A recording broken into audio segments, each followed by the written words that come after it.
metre বাড়া চাচ্ছি আমরা মিটারে বাড়াবো 1 টাকা বেশি নেব না কিন্তু মিটার বাড়াবো আর না জুমাটা কত করবে জুমা কত জমা কমাইবো মিটার কমাইতে হবে মিটার কমাইতে হবে জমা কমাইতে হবে স্যার বাড়ি গাড়ি করতে চাই না আমরা ফ্ল্যাট কিনতে চাই না আমরা খাইয়া বাঁচতে চাই কিন্তু আমরা চাইতে ডাইল ভাত খাই বাঁচতে চাই এই যে একটা আইন করছে অনত্য এই ঝামেলাটা অনত্য করছে 3 সালের মিটার আর এখন 25 সাল এটা কি চলে জিনিসের দাম বাড়ে নাই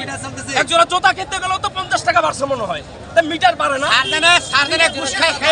আবার জেলার গাড়ি এর মধ্যে আরেকটা কথা আছে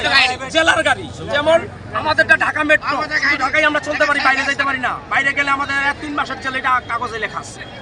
আমরাও মানি আমরা বাইরে যাই ঢাকার গাড়ি যে ভিতরে ঢুকছে না বাইরের গাড়ি ভিতরে ঢুকছে এটা বন্ধ করতে হবে কিছু নাই ওরা কিভাবে চালায় জেলার গাড়ি এটা তো বন্ধ করতে হবে 100% বন্ধ করতে হবে প্রাইভেট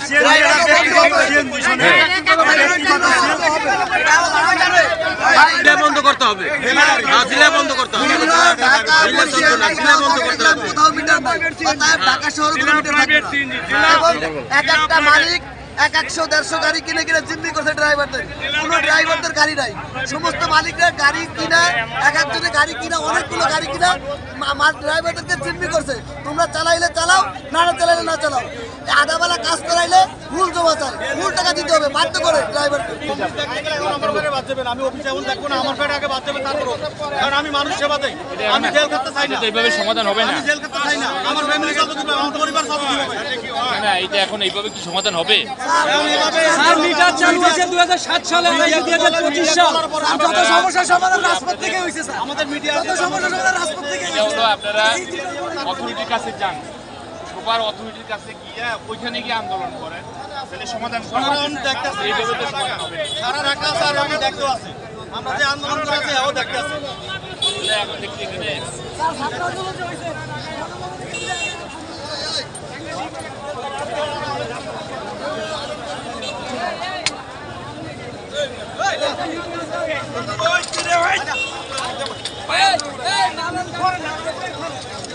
আরামে দাদা